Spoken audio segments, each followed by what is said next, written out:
So hey, it's Jack Press again, and here's another Soundtrack Pro tutorial, and today I'm going to be talking about how to use sound effects, particularly from the Soundtrack Pro sound effect library, to better create the sounds in the radio drama, because obviously people at home, they're not going to be able to see what's going on, so you've got to let them hear, and the vocals, obviously the vocal tracks, the main way you do that, but the sound effects add meaning and emotion and set the scene.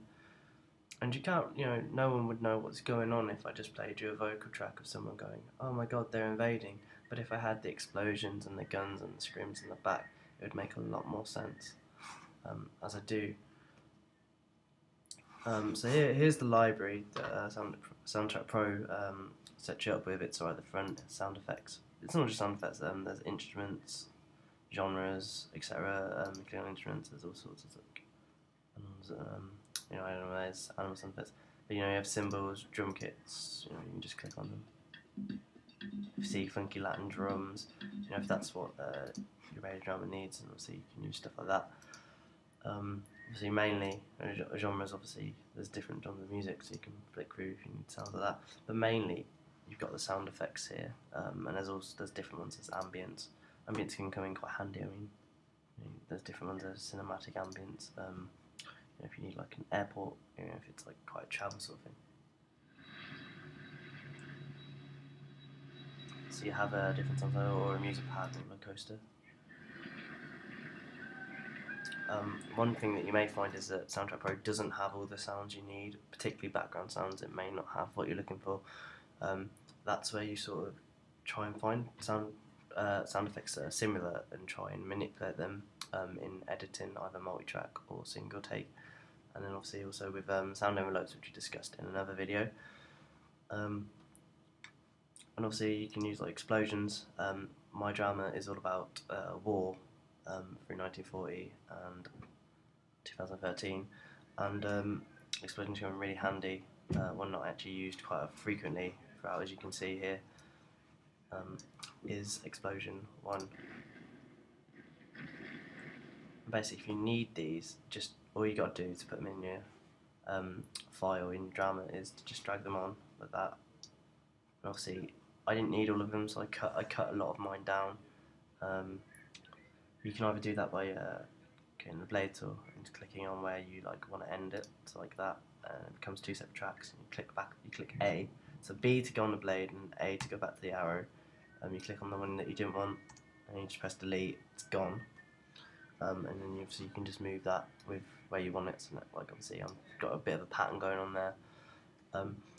Or the other way to do it is to obviously you can just move them like this, and the track's still obviously there, but you've just cut it sort of. Want cocoa? You just got it, freak. So you only get that bit you need. Obviously that's really handy. Here is fading in and out, because what happens obviously with this track here, it's the air raid sirens, as if you were trying to set quite a 1940s sort of thing. What you would do with this one is just fade it in and out, because it was quite tricky. It's quite a tricky one to edit. So I found that by fading it in, it sort of sounded pretty cool, because obviously you have the ringing, and I just wanted a certain ringing bit. If I just mute everything else just to highlight that.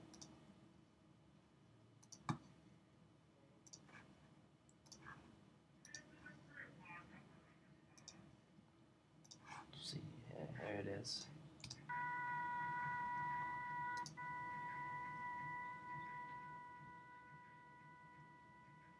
You can hear the fade. Obviously it fades back in.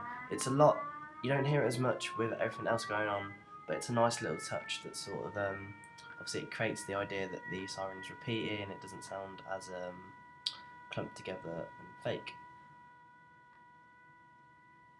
which helps, really helps with the ambience and everything.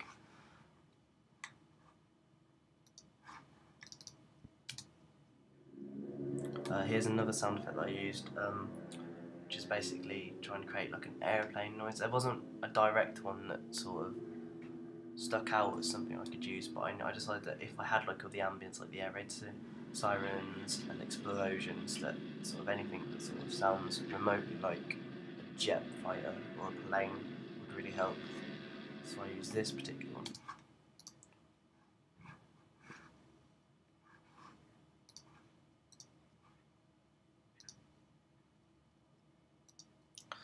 Through most of this scene, it's in the street, as it's so to do so, to sort of create that idea that it's there, because there wasn't really like there was like this city night crowd, but they didn't have exactly everything I needed in it.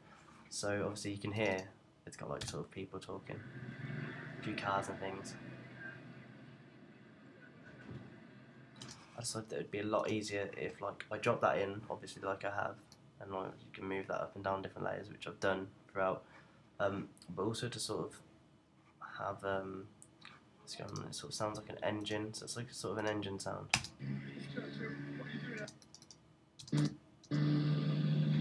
And with that, it very adds, and obviously, as I explained in my other video about sound envelopes, you can obviously change the pan of them so that that particular clip does, sound more like cars are coming past you and then going back, etc., to make a more realistic feeling to the drama. And that's like the main reason you really use sound effects, is because it sort of adds to the scene. Because I think if you just had the speech, there wouldn't be a lot going on. It wouldn't be interesting. For example, there's a speech scene we've got, but this sound, it sounds like really boring about the grandfather clock. Like you have these lines.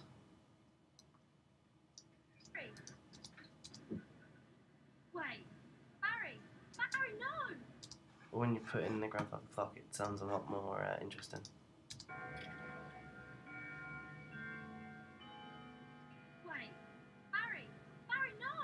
I also found that you can use sounds such as the grandfather clock. It sort of signifies different things. So like the way that the ticking got louder as we went through, it's sort of saying like a warning sign, it's the danger for her, because obviously at the end of it, it's thrown out. And that was one thing also for the next scene, where our main character Pandora meets these thieves. She gets sort of attacked. We sort of wanted to create the idea that there was a scuffle and all sorts of things. So we used different things like this to sort of show that she was being attacked, and obviously there was a scuffle, and she did hit them. So that sort of sound helped, because what we had to do is we had to cut it and we had to layer them quite carefully so that they wouldn't sort of fade into each other automatically, which Soundtrack Pro does sort of do. It sort of brings them in, as you can see. I'll show it here. If you do that, it automatically fades out and then back in. Although if you do want to properly adjust the sound effect so that it fades, so like if you wanted to fade footsteps, then you just go here,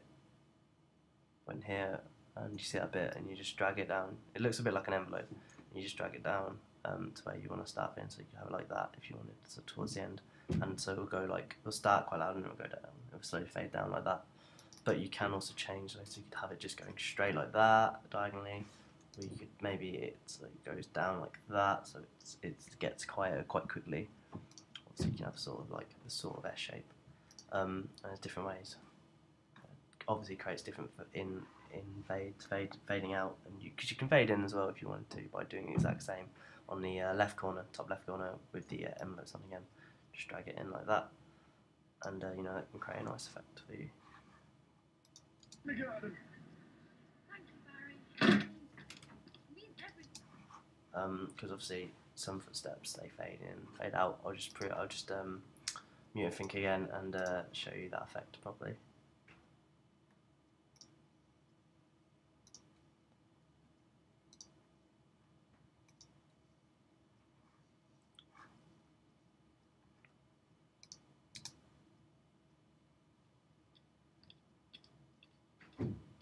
As you can see, you could hear it going in, and now you're going to hear it going out.